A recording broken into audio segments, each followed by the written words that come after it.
എന്തെങ്കിലും ക്രിയേറ്റ് ചെയ്യുന്നതിന് മുന്നേ മസ്റ്റ് ആയിട്ട് ഒരു ബ്ലൂ പ്രിന്റ് തയ്യാറാക്കാറുണ്ട് അല്ലേ?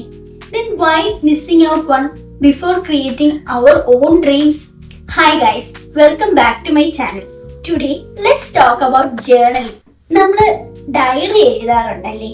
ഡയറി എഴുത്ത് എന്ന് പറയുന്നത് വളരെ ബ്യൂട്ടിഫുൾ ആയിട്ടുള്ള ഒരു കാര്യമാണല്ലേ. കാരണം നമ്മുടെ ഡയറി എന്ന് പറയുന്നത് നമ്മുടെ ഒരു സേഫ് ആയിട്ടുള്ള ഒരു പ്ലേസ് ആണല്ലേ. കാരണം ഈ ലോകത്ത് ആരും നമ്മൾ ജഡ്ജ് ചെയ്യില്ല എന്നുള്ളൊരു പൂർണ്ണ വിശ്വാസത്തോടു കൂടെ നമ്മൾ നമ്മുടെ ചിന്തകളും വികാരങ്ങളും നമ്മുടെ ആഗ്രഹങ്ങളും നമ്മുടെ അഭിപ്രായങ്ങളും ചിലപ്പോഴൊക്കെ ഒരു നല്ല കുഞ്ഞു കവിത പോലും കൊടുക്കാറുള്ള ഒരു സ്ഥലമാണല്ലേ നമ്മുടെ ഡയറി എന്ന് പറയുന്നത്. അതുകൊണ്ട് തന്നെ ഒരാളുടെ ഡയറി വായിച്ചാൽ ആ ആളുടെ ആഴം നമുക്ക് മനസ്സിലാക്കാൻ സാധിക്കാറുണ്ടല്ലേ. ജേർണൽ റൈറ്റിംഗ് എന്ന് പറയുമ്പോൾ ഈ ഡയറി എഴുത്തിൽ നിന്ന് ഒരു പടി മുന്നിട്ടാണ് നിൽക്കുന്നത്. കാരണം ജേർണലിംഗ് എന്ന് പറയുന്നത് വെറും ഒരു എഴുത്തല്ല, it is writing with an intention. ഈ ഇന്റൻഷൻ എന്ത് വേണമെങ്കിലും ആകാം. ചിലപ്പോഴൊക്കെ നമ്മുടെ ഡ്രീംസിനെ കുറിച്ചിട്ടാവാം, അല്ലെങ്കിൽ നമ്മുടെ ഏതെങ്കിലും ഒരു ഇമോഷനെ കുറിച്ചിട്ടാവാം, ഇല്ലെന്നുണ്ടെങ്കിൽ ഒരു സിംപ്ലി പറഞ്ഞ് നമ്മളൊരു പ്രോബ്ലം സോൾവ് ചെയ്യുന്നതിനെ കുറിച്ചിട്ട് പോലും ആവാം. ഞാൻ ഡയറിയൊക്കെ എഴുതുന്ന ഒരാളായിരുന്നു.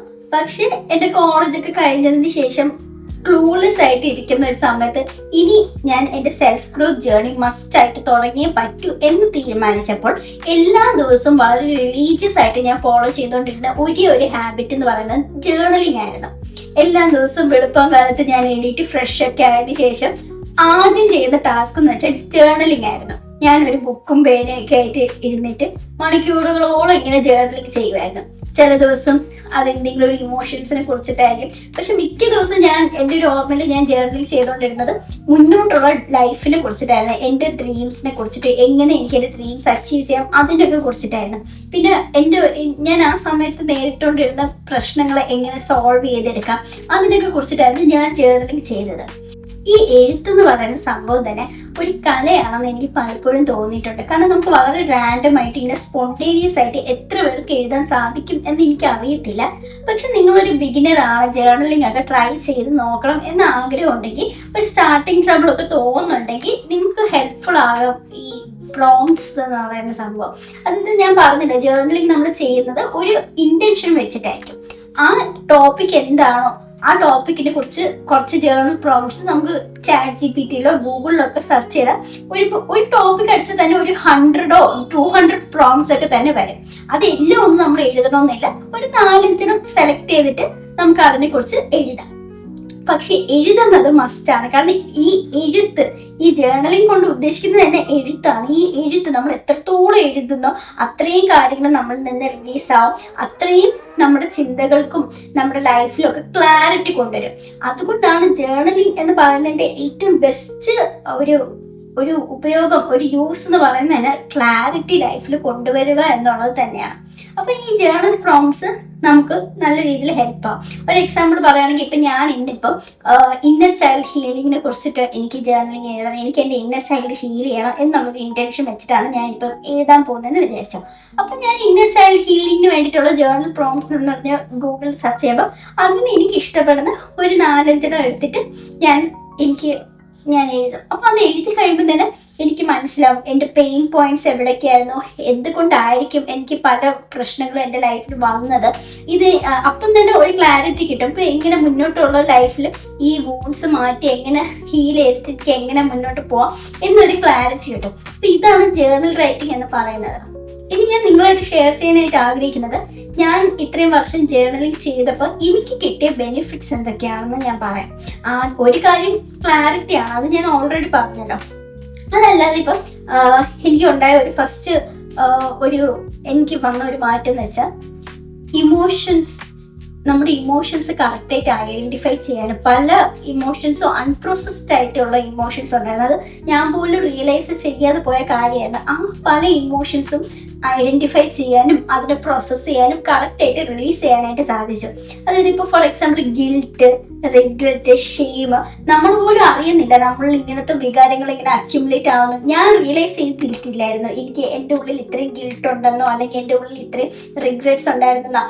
പക്ഷെ എനിക്ക് എന്തോ ഒരു ട്രബിൾ എനിക്ക് ഫീൽ ചെയ്യാറുണ്ടായിരുന്നു. അപ്പോൾ ആ ട്രബിളിനെ പറ്റി എഴുതി വന്നപ്പോഴാണ് എനിക്ക് ഇത്രയും ക്ലാരിറ്റി കിട്ടിയത് എൻ്റെ ഇമോഷൻസിനെ കുറിച്ചിട്ട്. അങ്ങനെ എനിക്ക് കുറേ ഇമോഷൻസ് കറക്റ്റായിട്ട് റിലീസ് ചെയ്യാനായിട്ട് സാധിച്ചു. അപ്പോൾ ഇമോഷണൽ പ്രോസസ്സിങ് ആൻഡ് റിലീസാണ് ഫസ്റ്റ് എനിക്ക് തോന്നിയിട്ടുള്ള എനിക്ക് വന്ന ഒരു മാറ്റം. രണ്ടാമത്തെ എനിക്ക് ഉണ്ടായ ഒരു ബെനിഫിറ്റ് എന്ന് വെച്ചാൽ സെൽഫ് കണക്ഷൻ. നമുക്ക് എല്ലാവരും മിക്കപ്പോഴും ഈ സെൽഫ് ഗ്രോത്ത് വീഡിയോസിൽ എവിടെയെങ്കിലും നമ്മൾ എടുത്ത് നോക്കിക്കഴിഞ്ഞാൽ നമുക്ക് ഒരു സെൽഫ് കണക്ഷൻ ഉണ്ടായിരിക്കണം, നമ്മുടെ കൂടെ ടൈം സ്പെൻഡ് ചെയ്യണം എന്നൊക്കെ എല്ലായിടത്തും പറയും. പക്ഷെ അത് എങ്ങനെ ഉണ്ടാക്കി എടുക്കാം എന്ന് പലപ്പോഴും പറയാറില്ല. പക്ഷെ ഞാൻ കണ്ടുപിടിച്ചതിലൂടെ എനിക്ക് എന്നോട് കണക്ട് ചെയ്യാൻ പറ്റുന്ന one of the best way എന്ന് പറയുന്നത് ജേർണലിംഗ് ആണ്. കാരണം ഞാൻ ജേർണലിംഗ് ചെയ്യുമ്പോൾ അത്രയും നേരം ഞാൻ എൻ്റെ കൂടെ മാത്രമായിരിക്കും സമയം ചിലവഴിക്കുന്നത്, വേറെ ആരും ഇല്ലായിരിക്കും എൻ്റെ അടുത്ത്. അതും ഞാൻ ഈ എഴുതുന്നതൊക്കെ എന്നെ കുറിച്ചിട്ടല്ല ഞാൻ എഴുതുന്നത്. അപ്പം എന്നെക്കുറിച്ച് കൂടുതൽ അറിയാനും മനസ്സിലാക്കാനും എനിക്ക് സാധിക്കുന്നു, എന്നിൽ കുറേ മാറ്റങ്ങൾ കൊണ്ടുവരാൻ എനിക്ക് സാധിക്കുന്നു. അപ്പം അതാണ് രണ്ടാമത്തെ എനിക്ക് തോന്നിയിട്ടുള്ളൊരു ബെനിഫിറ്റ്സ്. മൂന്നാമത്തെ ഒരു ബെനിഫിറ്റ് എന്ന് വെച്ചാൽ പ്രോബ്ലം സോൾവിങ്. എനിക്ക് പ്രോബ്ലം സോൾവിങ്ങിന് നമുക്ക് ഹെൽപ്ഫുൾ ആയിട്ടുള്ള one of the best tool എന്ന് പറയുന്നത് ജേർണലിംഗ് ആണെന്ന് പലപ്പോഴും എനിക്ക് തോന്നിയിട്ടുണ്ട്. കാരണം എന്ന് വെച്ചാൽ നമ്മളിപ്പോൾ അല്ലാതെ ഇപ്പോൾ ലോജിക്കലി ചിന്തിച്ചാൽ തന്നെ ഇപ്പം നമ്മളിപ്പം ഫോർ എക്സാമ്പിൾ നമ്മളിപ്പോൾ നമുക്കിപ്പോൾ ഒരു മാത്സിൻ്റെ ഒരു പ്രോബ്ലം എടുത്തെന്ന് വിചാരിച്ചാൽ അപ്പോൾ നമുക്ക് ഓർമ്മയില്ല കുഞ്ഞിൻ്റെ സ്റ്റെപ്പ് പ്രോബ്ലം ഒക്കെ നമ്മൾ ആ പ്രോബ്ലം ക്വസ്റ്റ്യൻ വായിച്ചു കഴിഞ്ഞിട്ടുണ്ടെങ്കിൽ നമ്മൾ ഉടനെ കയറി നമുക്ക് ആൻസർ എഴുതാൻ കാൽക്കുലേഷൻ ചെയ്ത് ആൻസർ എഴുതാൻ നമ്മൾ പോകത്തില്ല. നമ്മൾ ആദ്യം എന്താണ് ക്വസ്റ്റ്യൻ എന്ന് മനസ്സിലാക്കി ക്വസ്റ്റ്യൻ്റെ ആ ഒരു മെയിൻ ഒബ്ജക്റ്റീവ് എന്താണെന്ന് നമ്മൾ കണ്ടുപിടിക്കും. എന്നിട്ട് ഓരോ സ്റ്റെപ്പ് ബൈ സ്റ്റെപ്പായിട്ട് നമ്മൾ എഴുതി നോക്കി ഇത് എങ്ങനെയൊക്കെ സ്റ്റെപ്പ് ബൈ സ്റ്റെപ്പായിട്ട് എഴുതിയാൽ നമുക്ക് പ്രോബ്ലം സോൾവ് ചെയ്യാൻ പറ്റും എന്ന് എഴുതിയിട്ട് പിന്നെയാണ് നമ്മൾ ലാസ്റ്റിലാണ് കാൽക്കുലേഷൻ ചെയ്യുന്നത്. ആ സിമ്പിൾ ടെക്നിക്ക് തന്നെയാണ് ഇവിടെയും നമ്മുടെ ലൈഫിലും വർക്ക് ആവുന്നത്. നമ്മുടെ ലൈഫിൽ എന്താണ് നമ്മൾ നേരിടുന്ന ആ ഒരു പെയിൻ പോയിന്റ് എന്ന് വെച്ചാൽ അതിനെപ്പറ്റി നമ്മൾ എഴുതുമ്പോൾ നമ്മൾ വെറുതെ നമുക്ക് അതിൻ്റെ റൂട്ട്സ് കോസ് എന്തൊക്കെയാണ് കറക്റ്റായിട്ട് ഐഡന്റിഫൈ ചെയ്യാൻ പറ്റും, എന്തൊക്കെ പോസിബിൾ സൊല്യൂഷൻസ് ഉണ്ട്, അതിന് ഏത് സൊല്യൂഷൻ എനിക്ക് ആപ്റ്റായിട്ട് വൈസ്ലി ചൂസ് ചെയ്യാൻ പറ്റും. ഇതിനൊക്കെ ഭയങ്കര ക്ലിയർ ആയിട്ട് പ്രോബ്ലം സോൾവിങ്ങിന് നമ്മളെ ഹെൽപ്പ് ചെയ്യുന്ന ഒരു ടൂളാണ് ജേർണൽ റൈറ്റിംഗ് എന്ന് പറയുന്നത്. എനിക്കത് ഭയങ്കര ഹെൽപ്ഫുൾ ആയിരുന്നു.